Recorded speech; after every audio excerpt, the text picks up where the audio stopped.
Ma'am Maris, sibog tagamay ma'am. Yes, ma'am. Yes. Salamat sa inyong pag-anhi pagpakita og suporta kay President Duterte. 100% po siya. Gingnan ako siya nga naamo dinhi sa gawas. Unya naingon siya nga ihatag nga na daw niya kuno sa Ginoo kung unsa may mahitabo sa iya bahala na so be it. Yang mensahe sa inyo kinangutan naman kog mensahe niya para sa inyo. Kundi lang ta surrender jud ma'am ha. Oo, dili ka mo surrender. Dili ma'am, dili naara jud mi diri ma'am. Any service nga kaya na mo ma'am, i-fight na to. Love sag ka na mo ma'am. We are also praying for you, not only for tatay kay. When you are okay, tatay is okay. Okay naman siya ma'am. Health-wise, na-istorya na ko ang doktor and naado sila ginabuhat sa iyahang medications. Dili na daw po kinahanglan ihatag dito sa sulod ang medication kay sila ra kuno ang makalit sa mga tambal. Onya, ang iha lang is ang kaon gihapon, wa gihapoy gana lagi mo kaon, so nangayo ko og gatas o prutas, available man kuno na sa iya ang gatas ug prutas. Okay ra man siya, hindi siya problema ma'am, ako pod okay ra pod ko. Okay na lang kay kana mo. Wapag ma'am. Ma'am from Iceland. God bless you. I've never been. Always praying. Just visit there, ma'am. I will tour you around. Yes. Ma'am, pa-hold. Oh, Lord, oh. Ma'am, pasensya na ka ma'am. Magpabaga lang jud na ma'am. Pagaksa ko kausa ma'am, pausara jud ma'am. Oh, this is my house. Dili na nga kita na ba? Oo. Pwede ta magpa-picture? Yes, ma'am. Madali lang. Relax lang sa ta, guys. The same maayong hapon. Ma'am Inday, gikan pa po Hawaii, Ma'am Inday. Sorry. Asa magkuha mo tindog eh? Hindi mo ko yung makita po to. Gilang na. Naada rin taga Davao, ma'am. Ma'am, kamusta ka, Betty Prado, ma'am. At dae, nagkita na lang. Ma'am, kamusta ka ma'am? Karon sa imo ma'am. Okay ra ba ka? Okay naman ko, wala man ko'y problema. Ayaw mo kaguol sa ako Pray man mi sa imo, ma'am. Tulong sakto ako. Pray mi pilmi. Sakto tulong ko walay makeup. Halata gyud sa space. Love ka sa Cebu ma'am. Love ka na mo mga Cebuano Fresh ma'am. na fresh. Davao, taga Northern Ireland. Ma'am, pwede ba may mangutana ma'am na we heard from Attorney Kaufman na nakompleto na daw kuno ang iyang mga legal team na nada kuno isa ka Pilipino. Are you confident na madaog na to ni atong kaso para sa atong former president? Siya na lang siguro imong pangutan. Very simple. So kay siya man ang lead counsel. Kagahapon na ako i-interview na isa ka abogada po. Nagka-okay na mi, nagkasinabot na mi, okay man siya, maayo man po. Unya, karong hapon pa, hapon na meeting, interview mo na mga abogado. Ma'am, laban lang yun ma'am ha. Nami para sa inyo. Isa ma'am. Yung Tika, ipaabot ano po ang naman to nangyari kay sa pakikipag-usap niyo po sa co-counsel last night po? Yes, nakausap ko kahapon. Hindi ko na lang sabihin yung mga pangalan nila no para hindi na hindi na sila magulo dahil mawala yung kanilang privacy at baka i-bombard sila ng mga tao ng mga tanong. Ibigay na lang natin yung pangalan ni Nicholas Kaufman and then hayaan na natin sila kung gusto nila magpakilala yung ibang members ng team. Nakausap ko siya and may very intelligent, mataas yung experience na 19 years na ang experience niya dito sa ICC. Wala siyang ibang experience except ICC. So medyo alam na niya yung mga ins and outs of the court. And binubuon niya ngayon yung mga personnel sa ilalim niya. So ongoing yung mga interviews. And merong meeting na mangyayari mamaya. So ilan po ang kinausap niya? Isa lang po siya? Kahapon, yes. Ang assistant counsel. Pero ilan po ang bubuo dun sa legal team, defense team po?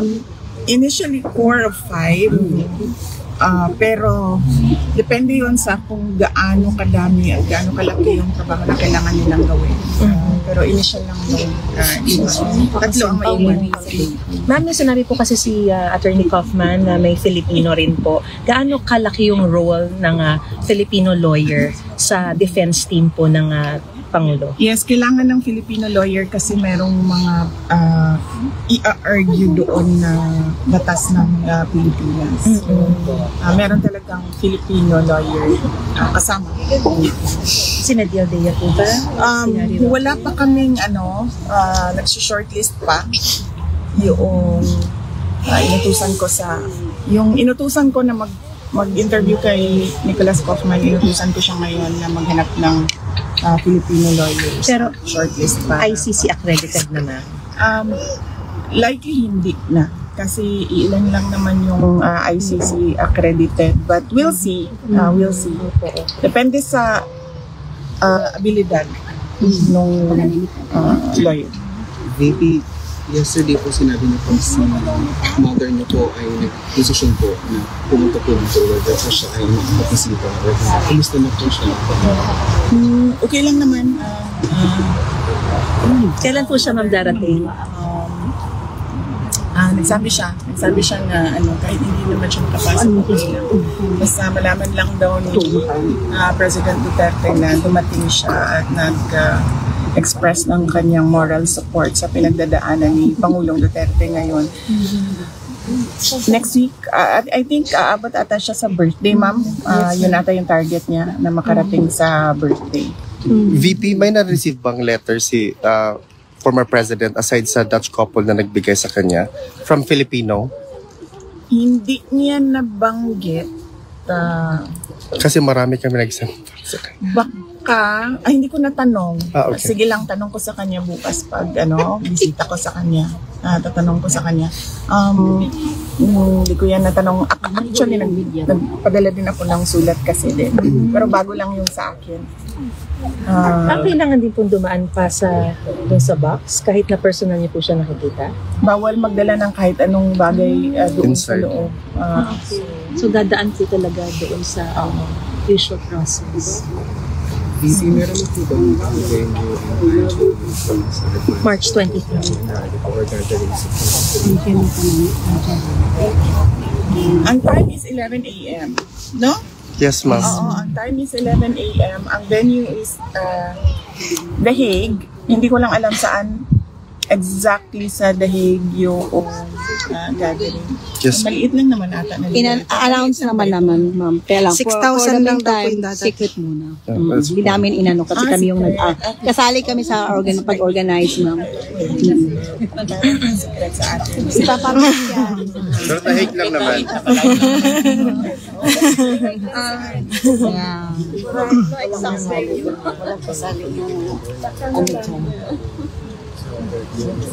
Hindi na kumubutang ang Ang trust ng balita bayan. ko, darating si Hanilet and darating si Veronica. Hindi ko lang alam kung anong dates darating.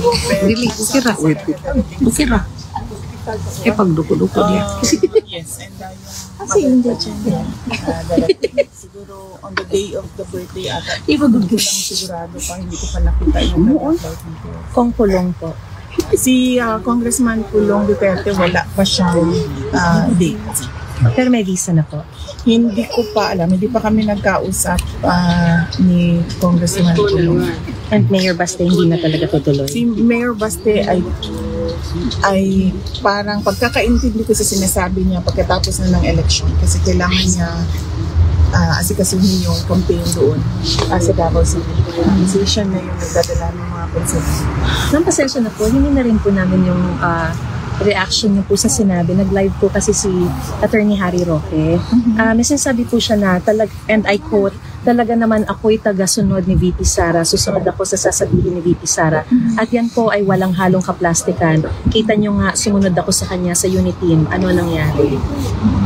Pwede po ba kayo mag-react sa sinasabi po niya? Hindi ko anong context ba ito? Oo nga po, baka sumusunod lang po siya sa inyo. Tapos meron din po siya sinabi kasi na minsan natatakot ako sa iyo, VP eh. Kaya minsan may gusto kang gawin sa tingin ko, di ako sang-ayon, di ako makapagsalita. Di ko sasabihin kung ano yan, pero may dalawang bagay na ngayon lang nangyari na sumunod ako sa kanya, pero alam ko na hindi dapat. Meron siyang ganong sa live. Or napapag-usapan niyo po ba ito na? Hindi. Siguro tanong nyo na lang yung context. Correct. Kung ano yung sinasabi. Pero you don't wish to comment on it anymore? Kasi hindi ko alam kung ano yung konteksto ng hindi ko alam kung anong konteksto ng sinasabi niya na may dalawang pangyayari. Hindi ko alam kung ano yung dalawang pangyayari. Siguro mas maganda kung tanong natin siya kung ano yung dalawang pangyayari. Yes, ma'am. Yes, ma'am. BP, Thank you. comment po, kasi regarding po kay Senator Bato, na meron po siyang sinabi na kung sakali pong lalabas yung warrant para sa kanya, mag-ano po siya, he will go on hiding. Meron po ba kayong comment doon?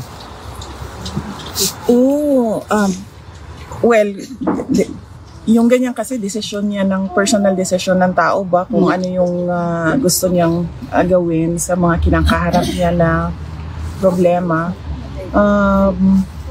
Wala na siguro as a person kasi ang prinsipyo ko is kung saan masaya yung kaibigan ko ay kung ano yung desisyon niya, saan siya masaya, komportable doon sa kanyang mga desisyon, susuporta lang ako. Oh, that's true. As a friend. No? Ganun yun sa akin. So, hindi naman niya ako abogado, hindi naman ako kaparte ng kanyang grupo sa mga nag-a-advise sa kanya. So, kung yun yung personal na decision niya as a kaibigan niya, respeto niya. VP, nakausap niyo na rin po ba si E.S. Medjaldea? Natanong niyo na po ba kung kamusta na po yung kalagayan niya? Bago ako bumisita dito sa detention center, bumisita ako kay attorney procedure, pero nasa hospital pa rin siya. I'm doing therapy na yung next of kin tomorrow. So that is one less worry sa amin. May family member na mag-asikaso sa pamilya. Naman na po yung procedure? Yun po ba yung paglalagay ng stand down? Hindi ko ba sabi hindi ko alam kung sinabi na niya So, tanong na lang natin si E.S. Medjaldea kung ano yung procedure. Ma'am, nakausap din po namin si Senator Robin kasi ang nabanggit po ni Senator ay may bilin daw po palagi si E.S. Medjaldea kasi kahit daw po naka-confine na siya, kahit daw po nandun sa hospital, ang una pa rin daw po nang inisip si dating Pangulong Duterte. So, nung nakikita niyo po ba si E.S. Medjaldea, meron din po ba siyang sinabi sa inyo na bilin? O meron po ba mga gustong ipagawa sa inyo si E.S.? Meron po bang gano'n? Wala siyang bilin sa akin. Napag-usapan lang namin yung kanyang health condition. Yun lang yung and successful naman yung procedure. And then, kung ano yung mga advice. Okay. Ma'am, question din po sa Pilipinas naman, ma'am. Kasi meron po mga sorties ng PDP na meron daw po na-cancel. So, meron po bang impact yung absence ninyo sa Pilipinas, ma'am, dun sa ongoing po na sorties ng PDP? PDP laban, sorry. Wala, kasi hindi naman ako member ng PDP, no? So, hindi ko alam yung schedule nila. So, hindi yung absence ko yung kabilang ng mga cancellations nila. Hindi ko rin alam kung bakit may cancellations. Birthday ko nagsisigil po ba sa kanya na malapit na yung birthday niya? Kung meron din po ba siyang birthday wish na naiparating po sa mga taga-support po? Hindi ko pa siya natanong kasi magkikita pa rin naman na kami bukas next week bago mag-birthday. Pero hinulog ko na yung birthday card ko just to make sure na